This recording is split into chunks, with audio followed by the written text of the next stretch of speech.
gives birth. Then the nurse realizes that he is not a baby. Motherhood is an overwhelming, laborious, tedious, exhausting, thankless job. You doubt yourself, live in guilt, and never know if what you are doing is right. Being a mom is not a job for the faint of heart. It requires the ability to put another person's needs above your own, and being able to willingly sacrifice in the name of love. Is the story of being a first-time mom. The whole pregnancy was an exciting and nerve-wracking journey as a first-time mother. I read as much as I could about pregnancy and childbirth to prepare for labor, yet all the vast amounts of information about pregnancy and childbirth resources could not really prepare me for the intensity of labor pains. Being a mom feels incredible. When I father fainted when he found his wife in labor. Animals meal, they were going to bury him alive.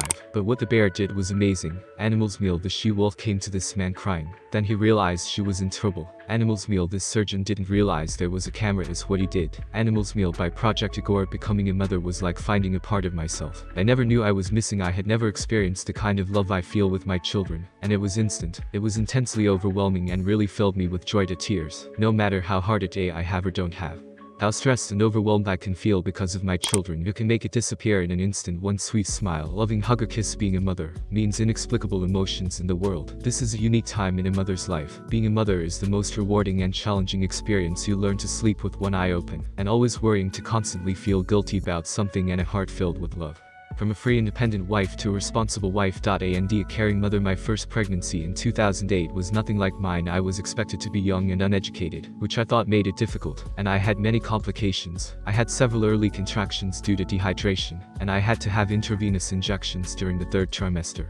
From there, besides, the baby was breech at 37 weeks. I had a routine checkup in Sono to check the baby, and during Sono they found out he was out of the room, and the amniotic fluid was very low. I was told I needed a C-section right away. Being my first major surgery, I was terrified, but it was the best for my son. The family arrived, and I was taken back to surgery. My 5-pound 15-ounce boy was born perfect and healthy. Got a glimpse of him over the blue curtain, and then they took him for a quick check, and then to the nursery he went. While I was stitched up, I convinced my husband to stay with him, so I lay there alone, not sure in time. But I did not get immediate communication with my baby. That mother's desire finally got to the room, where I was met by family and friends, and finally got to hold my boy. I was swollen, still scared and shaking from surgery, not only as I had imagined my first moments with him. Once everything was settled and I got to my room, everything went quiet and the family left. I finally got peaceful moments with my son. A few hours after his birth, in the days that followed, I could barely get up, afraid to have my husband and nurses hand me my baby. My husband took a shower.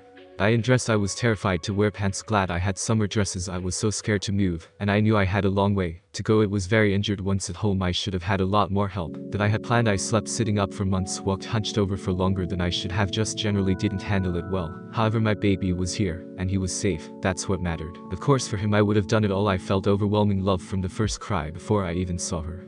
I felt no desire to keep my baby around, but a year and a half later, after she felt the need, 2 of us, I loved them both equally. But the beginnings were so different. 18 months later, we found out we were expecting our second child. Because of June 2010, still on the younger side, and still pretty uneducated, I had always heard that once a C-section is always a C-section, so I mentally prepared for it.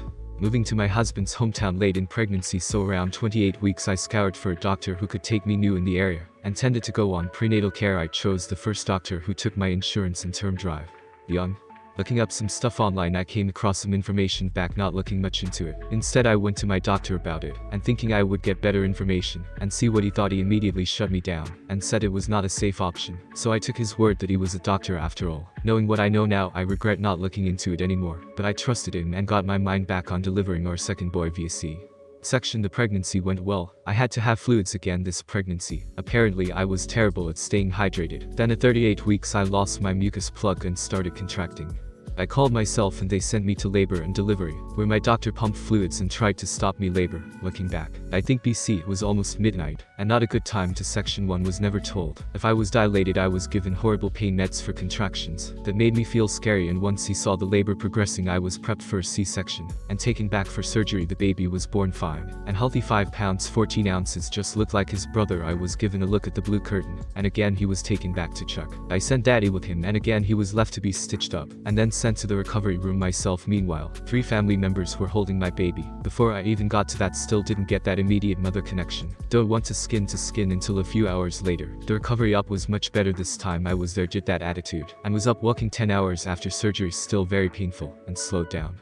Surgery scary to have my oldest son sitting next to me, but this time was much easier, just not perfect. However, my little man decided to join us in a position called face presentation.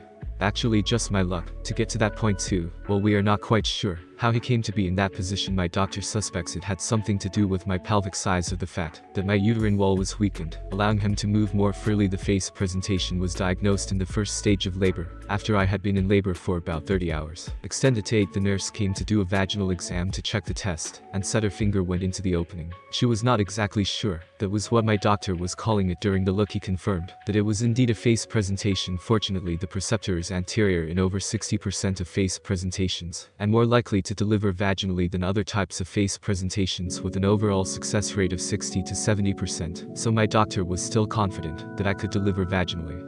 Both looked good on the monitors, so we pressed on. However, warned my family and I that my face would be very swollen and bruised. After a few hours I was prepared and ready to push. I push a few sets through a few contractions, and I hear my doctor say that he can see my nose with my permission. He called the nurses to look, because it is really rare to see when everyone is looking. I decided that I better ask for a mirror, so I can see too. That is unreal. There his cute little face was. He was allowed to take a picture. It was the type of thing that could be in a textbook. Damned hospitals and their politics. A few more pushes and he came out. My poor little man looked like he was in a fight. His left eyebrow and forehead was very swollen and bruised, and his jaw a little to the side. It was so hard to see him that way. I felt like I beat him inside my body. After he made his exit he was taken right over to check and get oxygen. Before he could come to me for skin to skin, from what I remember he was still very quiet, and that first scream was the best sound I have heard in a long time. We were warned, but I don't think I expected it to be that bad. My poor photographer didn't get his head and froze when he saw it. My mother-in-law knew, but after seeing it in person, she had to leave the room and crying, and my dad and I were very on edge and worried. However, once the baby was on my chest, I felt peace, and I knew all was well. I will praise you, because I was wonderful and wonderfully done. Your work is wonderful, and I know it is very well wonderful and wonderfully done. Really, he made very swollen and bruised, just part of his wonderful birth story, but he was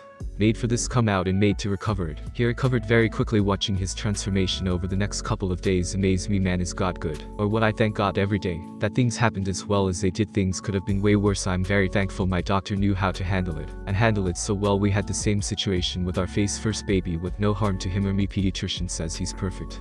I would have to agree. Being a mom means living in the moment. Even though I have to plan, it means truly letting go of the little things and learning to just breathe, to just be present. A baby's love is precious and should never be taken for granted. Words not only hurt, they scar. Babies can be resilient, but they certainly remember that mom is the biggest choice I ever made, the hardest job I ever had, and the deepest, the purest love I ever had. There are known days when it will challenge you to the core, and I think it's important for parents to know that, because when it's rough, you have to remember that you are doing the best you can, and it's okay. Your child may try to make you feel like you are the best, worst parent in the world, but don't let it upset you. This is their job, to challenge the world, and you will be target number one for this. He had to give me a hard time at birth because he planned on being such a good kid. Thanks for reading.